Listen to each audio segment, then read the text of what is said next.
नमस्कार दोस्तों, स्वागत है आप सभी का आज की एक नई वीडियो में। दोस्तों आज की इस वीडियो में हम सेमुखी भाग 1 के चैप्टर 2 यानी स्वर्ण काका चैप्टर का अभ्यास प्रश्न करने वाले हैं, जिसका मतलब होता है सुनहरा कौवा। ठीक है, और सुनहरे कौवा चैप्टर को अभी आप नहीं पढ़े हैं भाई, तो डीप में पूरा चैप्टर ऑलरेडी पढ़ा चुका हूँ। इसी वीडियो के डिस्क्रिप्शन में लिंक दिया हूँ, जा करके पढ़ लीजिए। ठीक है, और इस वीडियो में हम इस अभ्यास प्रश्न को अच्छे से खत्म करेंगे। जितने भी एक एक प्रश्न है इस चैप्टर के, सभी को एक ही वीडियो में खत्म करेंगे बहुत ही आसान तरीके से। तो चलिए बिना देरी के हुए वीडियो की शुरुआत करते हैं और एक एक प्रश्न को अच्छे से समझते हैं।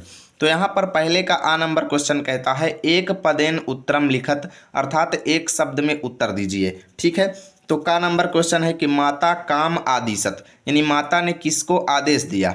तो उत्तर लिखेंगे पुत्रीम, पुत्रीम माने पुत्री को आदेश दिया। अगला है स्वर्ण काका कान अखादत, यानी सुनहरे कौवे ने क्या खाया। तो तंडुलान, तंडुलान माने चावलों को खाया। ठीक है, अगला है प्रासादः कीदृशः वर्तते, यानी महल कैसा था।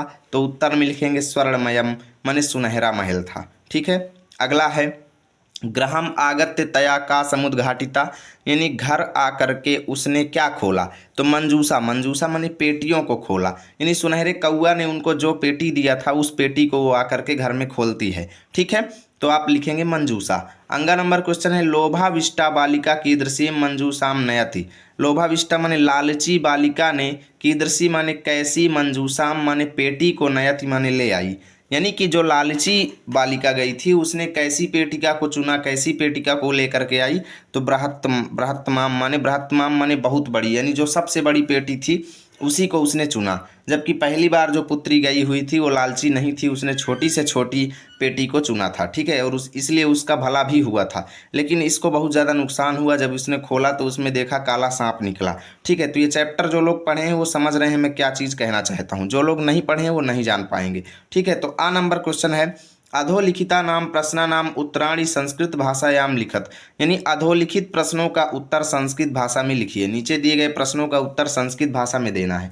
कहने का मतलब एक वाक्य में, दो वाक्य में, जितने वाक्य में हो सके उतने वाक्य में दीजिए। तो का नंबर क्वेश्चन है निर्धनायाः वृद्धायाः दुहिता कीदृशी आसीत, अर्थात निर्धन वृद्ध स्त्री की पुत्री जो थी वो कैसी थी। तो लिखेंगे निर्धनायाः वृद्धायाः, यानी निर्धन वृद्ध स्त्री की पुत्री जो थी विनम्र थी, चा माने और मनोहरा माने मनोहर थी। ठीक है, विनम्र और मनोहर थी। अगला है बालिकया पूर्व कीदृशः काका न दृष्टा आसीत, अर्थात बालिका के द्वारा इससे पहले कीदृशम माने कैसा कौआ नहीं देखा गया, यानी बालिका ने कैसा कौआ नहीं देखा था कभी भी। ठीक है, तो लिखेंगे बालिका मतलब बालिका के द्वारा, पूर्वम माने पहले, स्वर्ण पक्षो मतलब सुनहरे पंखों वाला, और रजत चंचू मतलब चांदी की तरह चोंच वाला या चमकने वाला चोंच वाला सुनहरा कौवा कभी भी नहीं देखा गया था। ठीक है, उसने ऐसा कौवा पहले कभी भी नहीं देखा था। अगला प्रश्न है निर्धनायाः दुहिता मंजूषायाम कानी अपश्यत, यानी निर्धन स्त्री की पुत्री ने पेटी में क्या देखा। ठीक है, तो निर्धनायाः दुहिता मंजूषायाम महारहाड़ी की हीर काड़ी अपश्यत, यानी जब उसने पेटी को खोला तो उसमें हीरे जवाहरात उसने देखे। ठीक है, घ नंबर क्वेश्चन है बालिका किम दृष्ट्वा आश्चर्यचकिता जाता, यानी बालिका ने क्या देखकर आश्चर्यचकित हो गई, बालिका क्या देखकर आश्चर्यचकित हो गई।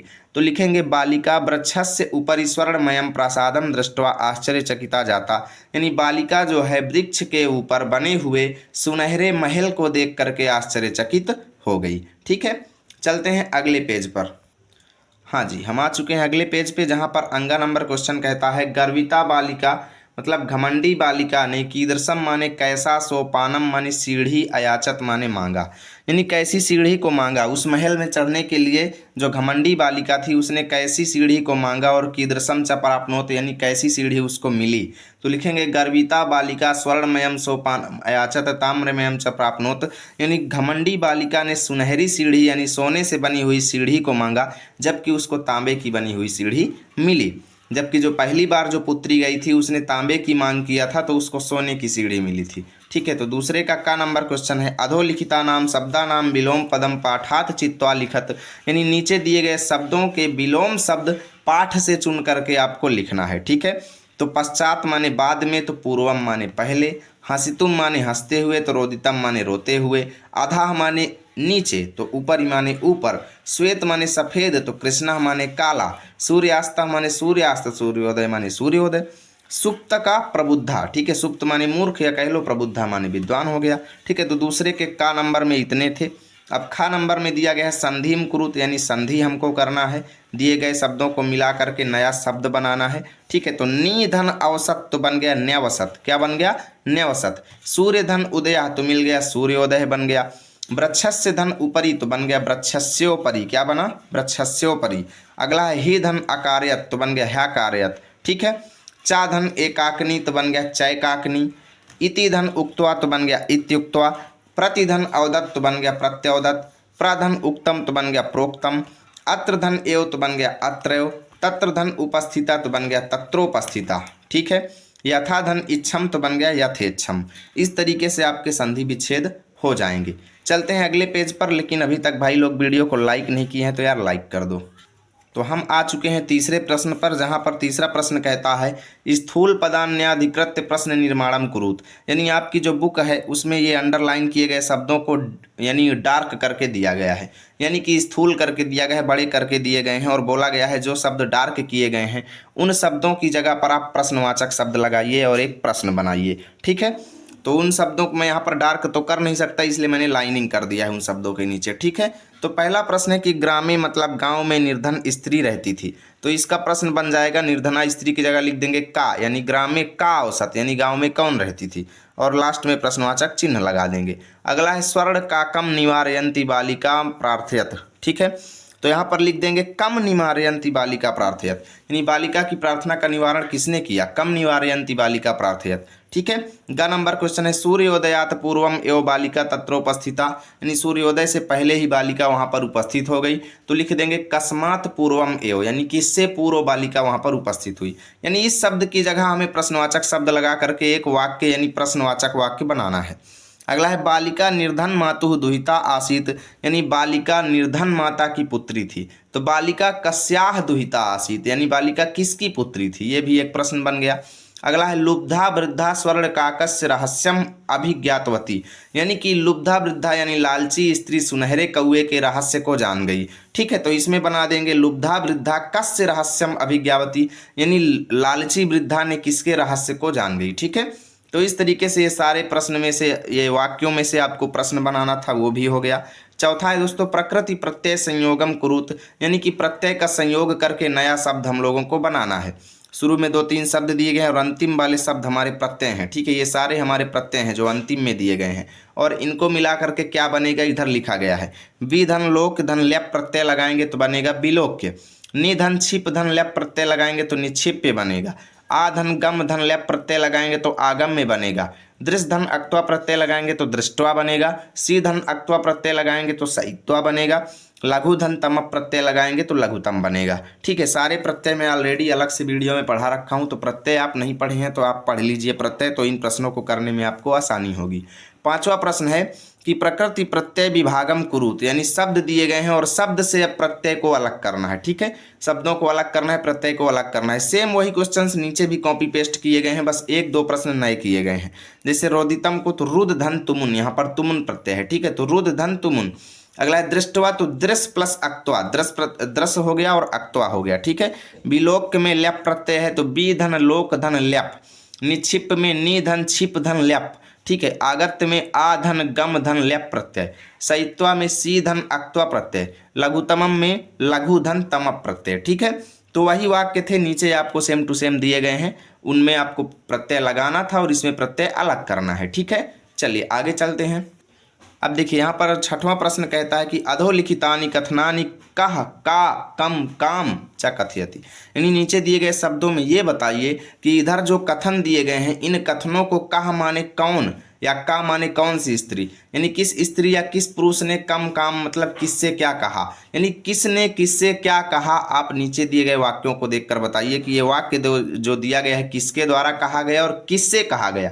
तो किसके द्वारा कहा गया वो बीच में लिखा है, किससे कहा गया वो साइड में लिखा है। ठीक है, तो पूर्वम प्रातरासः क्रियताम, तो ये बात किसने बोला, स्वर्ण का कहा, यानी सुनहरे कौए ने बोला। किससे बोला, बालिकाम माने बालिका से। ठीक है, अब खा नंबर वाक्य है सूर्या तपे तंडुलान खगेभ्यो रक्ष, यानी सूर्य के धूप के सामने चावलों की पक्षियों से रक्षा करना। ये बात किसने बोला था, वृद्धा माता ने, यानी बूढ़ी माता ने किससे बोला था, पुत्री से बोला था। अगला है तंडुलान ना तंडुलान माँ भक्ष है, यानी चावल मत खाओ। ये बात किसने बोला? बालिका ने बोला स्वर्ण काकम यानी सुनहरे कौवे से बोला। ठीक है, अगला है अहम तुभ्यम तंडुल मूल्यम दास्यामी, यानी मैं तुमको चावल का मूल्य दे दूंगा। ये बात किसने बोला? सुनहरे कौवे ने बोला। किससे बोला? बालिका, मतलब उस बालिका से बोला। ठीक है, भो नीच काका माने अरे नीच काका यानी नीच कौए, अहम आगता मह्यम तंडुल मूल्यम प्रयच्छ, यानी मैं आ गई हूँ, मुझको चावल का मूल्य दो। ये किसने बोला? तो लुब्धया पुत्री यानी लालची पुत्री ने बोला। किससे बोला? स्वर्ण काका यानी सुनहरे कौए से बोला। ठीक है, तो इस तरीके से आपको कौन किससे क्या बोला है यहाँ पर बताना था। अब लास्ट प्रश्न है आप सभी के सामने कि उदाहरणम अनुसृत्य कोष्ठक गतेषु पदेषु पंचमी विभक्ते प्रयोगम कृत्वा रिक्त स्थानानि पूरयत, यानी कि यहाँ पर वाक्य दिए गए हैं, बीच में ये गैप दिए गए थे जहाँ पर मैंने नीले पेन से भर दिया है। ये इधर शब्द दिए गए हैं और इन सभी शब्दों में हमें पंचमी विभक्ति का प्रयोग करके बीच में लिखना है। तो जैसे जनः बहि आगच्छिता आगच्छति था, ठीक है, तो ग्राम में हम पंचमी विभक्ति लगाएंगे तो आ जाएगा ग्रामात। ठीक है, तो जनः ग्रामात बहि आगच्छति अर्थात लोग गांव से बाहर आते हैं। ठीक है, अब देखिए यहाँ पर नद्या निस्सरन्ति, तो पर्वत में पंचमी विभक्ति लगाएंगे तो आ जाएगा पर्वतात, यानी नदियाँ पर्वतों से निकलती हैं। ठीक है, अब शुरू में रिक्त स्थान था पत्राणि पतंती लिखा है, तो वृक्ष में पंचमी विभक्ति लगाएंगे तो आ जाएगा वृक्षात पत्राणि पतंती। ठीक है, यानी वृक्ष से पत्ते गिरते हैं। पंचमी विभक्ति का चिन्ह क्या होता है? से, यानी अलग होने के अर्थ में, अपादान कारक। तो वही चीज यहाँ पर बनाएंगे। बालका गैप दिया है विभेति, बालक किससे डरता है? तो सिंघात माने शेर से डरता है। ठीक है, ईश्वर गैप दिया है त्रायते, यानी ईश्वर किसका नाश कर कह लो किससे रक्षा करते हैं? तो क्लेशात माने क्लेश से। ठीक है, क्लेशात त्रायते।